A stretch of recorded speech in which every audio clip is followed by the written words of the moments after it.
انا عايز اقول لك انه 40 او 50% من مشاكل العربيه اللي بتحصل معاك سببها القطعه اللي في ايديا دي. وبالمناسبه دي اسمها بوابه الهواء، ودي بوابه هواء كهرباء. وبالمناسبه برضو ما تغيرش بوابه الهواء في عربيتك لو انت الفتره دي عندك مشكله في البوابه. ما تغيرهاش غير بعد ما تشوف الفيديو ده، هتستفيد بالفيديو ده جدا. بالمناسبه برضو عشان يبقى الشيء بالشيء يذكر، دي بوابه اسمها كهرباء، او اللي هي بتكون عكس البوابه العاده. دي اسمها بوابه درايف باي واير، التانية اسمها درايف باي كيبل. اللي هي الفرق ما بينهم ان البوابه العاده بتكون واقف قدام الموتور، بتقدر تزود للعربيه وانت واقف بايديك. لكن البوابه الكهرباء ما ينفعش تعمل الحركه دي، بتزود عن طريق البداله فقط. البوابه بتكون مغطاه بالكفر ده، بالمنظر ده. دي بوابه سكودا اوكتافيا. اغلب البوابات في العربيات الالماني الكفر ده بيبقى متغطي كبس، يعني مكبوس. عشان كده احنا فتحنا هنا، فتحنا اهو بالمنظر ده بالمفك علشان نطلع الكفر ده. طيب، البوابات او اغلب البوابات في العربيات الكوري او الياباني بتكون ليها مسامير، يعني بيكون هنا في مسامير، مسمار 2 3 4، بتفكهم وبتطلع الكفر. وهفهمك ليه احنا هنعمل الاجراء ده. من الحاجات المهمه جدا اللي لازم انبهك ليها ان البوابه الكهرباء ما ينفعش انها تتنظف وهي راكبه في العربيه. لازم البوابه تخرج بهذا الشكل، تبقى في ايديك بالشكل ده. طبعا هي ما بتكونش بالشكل ده، بتكون متغطيه بالكفر. طيب، اول حاجه احنا بنعملها ان احنا بننظف البوابه من الداخل، سواء من وشها او من ظهرها. ننظف اي كربون واي اتساخات موجوده في البوابه. دي نقطه مهمه جدا. وسواء كان عندك مشكله في بوابه الهواء او بتنظفها كاجراء وقائي، انصحك تاخد الخطوه دي لانها مهمه جدا. لانه في حاله انك بتنظفها تنظيف كاجراء وقائي، فحضرتك كده بتطول من العمر الافتراضي للبوابه.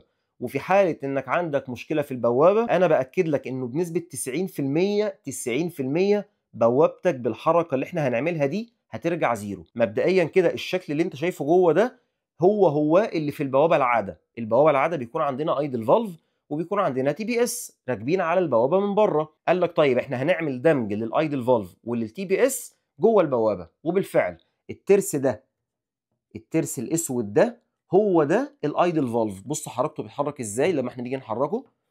بص يا باشا، اهو بيتحرك بهذا المقدار او بالقيمه دي، يفتح ويقفل، يفتح ويقفل، يفتح ويقفل.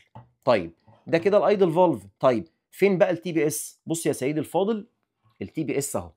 شايف القطعه البيضه اللي موجوده جوه دي؟ اهي، بص اهي جوه اهي.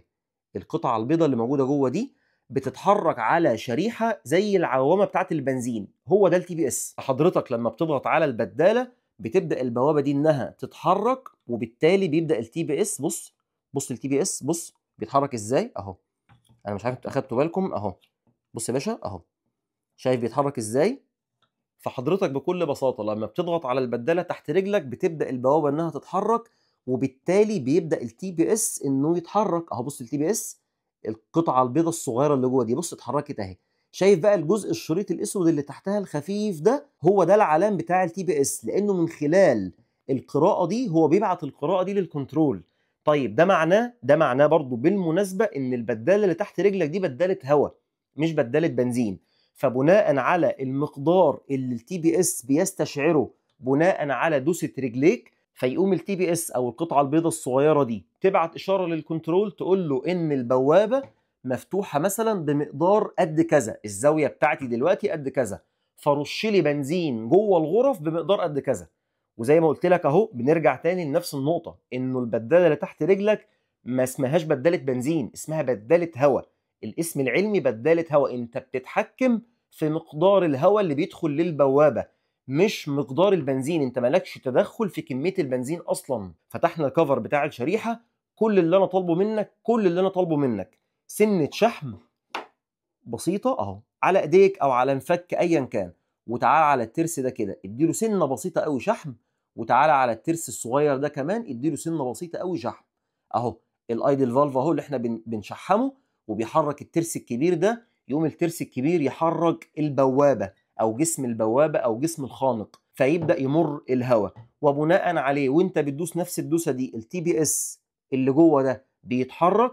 خلاص انتهينا كده. هو بعت اشاره للكنترول زي ما قلت، فالكنترول يعرف هو هيرش بنزين بكميه قد ايه جوه الغرف. ونيجي هنا على التي بي اس نضربه بهواء، حاجه بسيطه خالص خالص خالص. ارجع يا باشا قفل الكفر بتاعك مره تانية.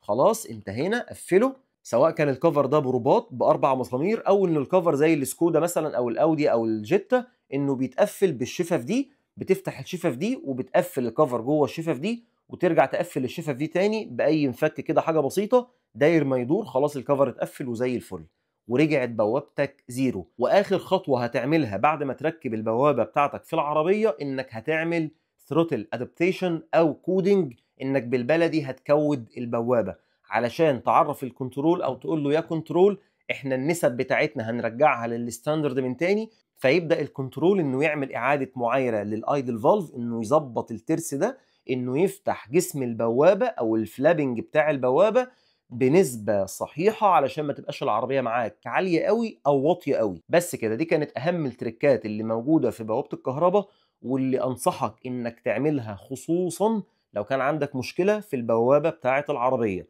ما تغيرهاش قبل ما تعمل الخطوه دي، مش هتخسر اي حاجه. اتمنى ما اكونش طولت عليك. سلام عليكم.